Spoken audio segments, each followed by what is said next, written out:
Professor, matéria do portal The Time of Israel, com a manchete aqui para a gente falar sobre eleições nos Estados Unidos. Pesquisa mostra que israelenses favorecem Trump em detrimento de Harris nas eleições nos Estados Unidos. Foi uma pesquisa feita pelo Canal 12 que diz que 66% dos israelenses preferem que Donald Trump vençam as eleições e apenas 17% têm preferência por Kamala Harris. Entre os israelenses que votam, olha só, em partidos da coalizão conservadora do primeiro-ministro de Israel, Benjamin Netanyahu, o partido encontrou 93% de apoio a Trump e apenas 1% a Kamala. Professor, qual que é a sua leitura sobre essa pesquisa? O que isso indica? Falta pouco para as eleições nos Estados Unidos e a gente tem agora esse cenário para analisar, professor. 6 dias, contagem regressiva, vamos ver se a gente não tira de pauta o assunto eleições. Eu não sei se ontem eu comentei, essas imagens aí é desse comício que teve nesse o Square Garden, lá como chama, esse grande estádio lá em Nova York. Ele foi assim um show de barbaridade, de racismo, de supremacismo. E ali também, se você olhar lá para trás, em 1939, o ano da guerra, ali também foi feito um comício da extrema-direita nazista. Os Estados Unidos teve nazista em 1939, antes do início da guerra, né? Então, as pesquisas agora, elas estão, se você fala empate técnico, é dentro da margem de erro. As pesquisas nos Estados Unidos trabalham com margem de erro de 3 pontos.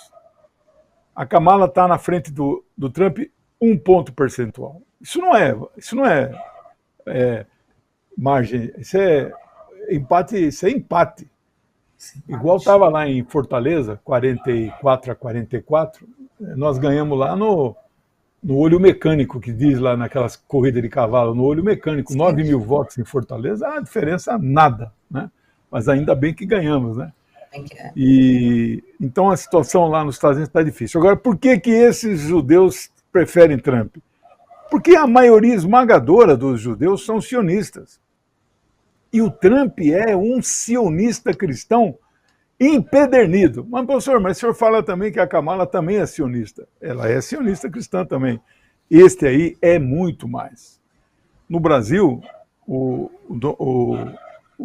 Trump brasileiro, que é o Bolsonaro, é um sionista cristão empedernido. Ele nem sabe o que é sionista cristão, mas ele é um sionista cristão, né? Ou aquele Feliciano, o Edir Macedo. Já viram o Edir Macedo? Ele celebra o culto dele com aquele chapeuzinho judeu aqui, chama kippá, né?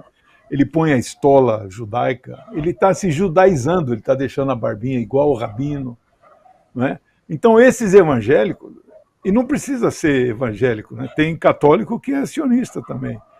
Então a Kamala mas o Donald Trump é um sionista empedernido. Ele mudou a embaixada dos Estados Unidos de Tel Aviv para Jerusalém. E eu não sei se o Biden alterou isso, não. Acho que acabou ficando mesmo lá, né? Bom, então a coisa está muito difícil.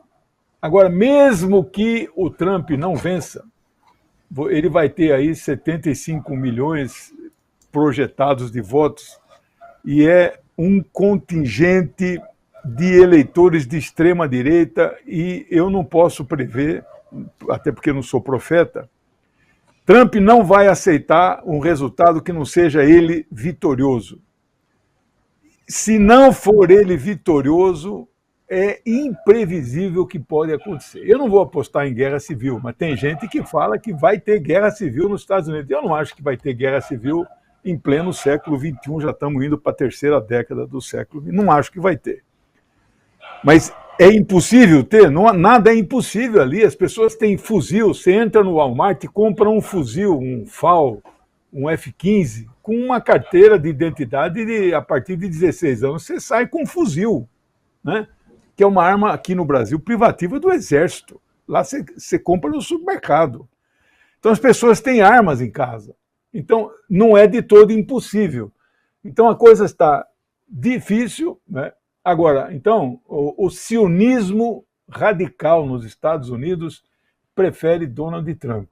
Agora, e os muçulmanos?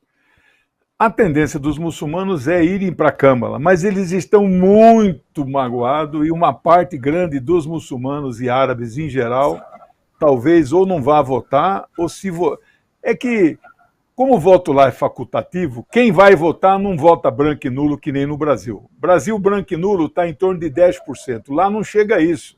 É bem menos. Por quê? Porque o voto não é obrigatório. Eu vou até a urna lá para anular meu voto, né? Então, quem comparece lá escolhe alguém, né? Então, a tendência lá é a abstenção alta. Isso aí é o que eu estou imaginando que vai acontecer. E toda abstenção favorece a vitória do Donald Trump, né? É ruim para a Câmara, né?